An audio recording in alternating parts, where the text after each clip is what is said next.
مفتی ذوالفقار شاہ گیلانی صاحب میرے ساتھ موجود ہیں. ان سے میں پوچھوں گی کہ کون سے گناہ ایسے ہیں جو کہ معاف کر دیے جاتے ہیں اور کون سے گناہ ایسے ہیں جن کی کوئی معافی نہیں. بسم اللہ الرحمن الرحیم. اللہ رب محمد صلی اللہ علیہ وسلم نحن عباد محمد صلی اللہ علیہ وسلم لی خمسۃ نطفی بہا حر الوباء الحاطمہ المصطفیٰ والمرتضیٰ وابناہما والفاطمہ. سب سے پہلے تو میں یہ عرض کر دوں کہ توبہ کہتے کس کو ہیں. توبہ سے مراد یہ ہے کہ آپ کے سامنے دو راستے تھے, ایک سیدھا راستہ تھا اور ایک غلط راستہ تھا. آپ نے غلط راستہ اختیار کر لیا. اب آپ مثلا دو تین گھنٹہ مسلسل 100-120 کی رفتار سے چلتے رہے. آگے جا کر آپ کو خیال آیا کہ یار اب مجھے واپس جانا ہے, یہ غلط راستہ ہے. ٹھیک ہے.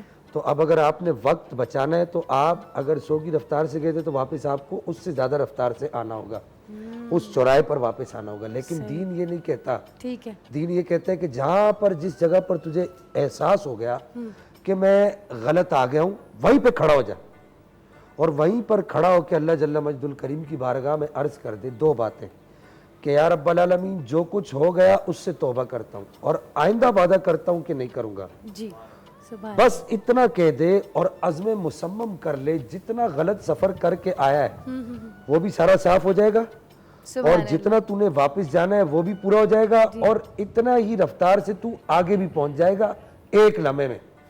اس کو قرآن پاک ان الفاظ میں بیان کرتا ہے ان الحسنات یذہبن السیئات, کہ نیکیوں میں سے کوئی ایک نیکی ایسی ہوتی ہے جو سارے گناہوں کو مٹا کر اسے نیکیوں میں تبدیل کر دیتی ہے.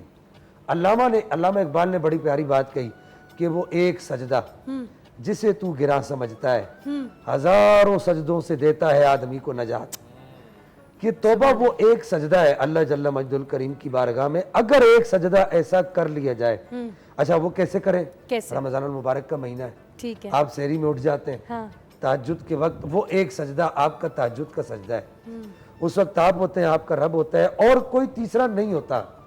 اللہ کی بارگاہ میں جھک جائیے, سجدے میں اس سے باتیں کیجئے, پہلے 2 نفل پڑھیے پھر سجدہ کیجئے, سجدے میں اس سے باتیں کیجئے. یا رب العالمین مجھ سے غلطیاں ہو گئی, خطائیں ہو گئی, مجھے معاف فرما دے. اللہ جل مجدہ الکریم احادیث کا میں آپ کو مفہوم عرض کر دوں کہ بندہ ایک مرتبہ یا رب العالمین کہتا ہے, اللہ جواب میں اپنے بندے کو 10 مرتبہ جی میرے بندے, جی میرے بندے, اپنے بندے کو اتنا پیار کرتا ہے. اور اللہ جل مجد الکریم اپنے بندے کی توبہ کے, یوں سمجھیے کہ جملہ اللہ کی ذات کے لیے درست نہیں ہے لیکن میں عرض کر رہا ہوں سمجھانے کے لیے, اپنے بندے کی توبہ کا منتظر ہوتا ہے کہ میرا بندہ کب توبہ کرے اور کب میں اس پر اپنے انعامات کی بارشیں کروں. لیکن ایک خاتون نبی پاک کی خدمت میں حاضر ہوتی ہے اور وہ توبہ کرتی ہے. حضرت عمر فاروق رضی اللہ تعالیٰ وردہ ورنہ عرض کرتے ہیں کہ یا رسول اللہ اس نے کتنا بڑا گناہ کیا. نبی پاک علیہ السلام ارشاد فرماتے ہیں عمر اللہ نے اس کی توبہ کو اتنا قبول فرما لیا ہے کہ اگر اس کی توبہ کو پورے مدینے میں بھی بانٹ دیا جائے نا تو سب پر تقسیم ہو جائے گی, لیکن اس کی توبہ پھر بھی ختم نہیں ہوگی. اللہ جل مجد الکریم توبہ سے اتنا پیار فرماتا ہے. اب رہی یہ بات کہ کون سے گناہ ایسے ہیں کہ جن گناہوں سے توبہ قبول ہوتی ہے اور جن گناہوں سے توبہ قبول, جن گناہوں کو اللہ تعالیٰ توبہ کرنے سے معاف کر دیتا ہے اور جن کو معاف نہیں کرتا. اللہ جل مجد الکریم کے اپنے جو حقوق ہیں ان کو اگر بندہ توبہ کرتا ہے, پہلے توبہ کا مفہوم کیا ہے کہ عزم مصمم کر لے کہ میں اب گناہ نہیں کروں گا, پہلی بات. دوسری بات یہ جتنے پیچھے کیے ان پر ندامت ہو, دوسرا رکن. تیسرا رکن یہ کہ آئندہ پکا وعدہ کر لے, ارادہ کر لے کہ یا رب العالمین آئندہ نہیں کروں گا. یہ 3 چیزیں جب ایک جگہ اکٹھی ہوتی ہیں تو تب یوں سمجھیے کہ توبہ تیار ہو جاتی ہے, توبہ مل جاتی ہے. ٹھیک ہے. اب لیکن ان 3 چیزوں کے اکٹھے ہونے کے بعد وہ کون سے گناہ جو معاف ہوتے ہیں؟ اللہ کے وہ حقوق جو عبادات تھی ان کو ترک کیے تو ان کو دوبارہ بجا لانا ہوگا.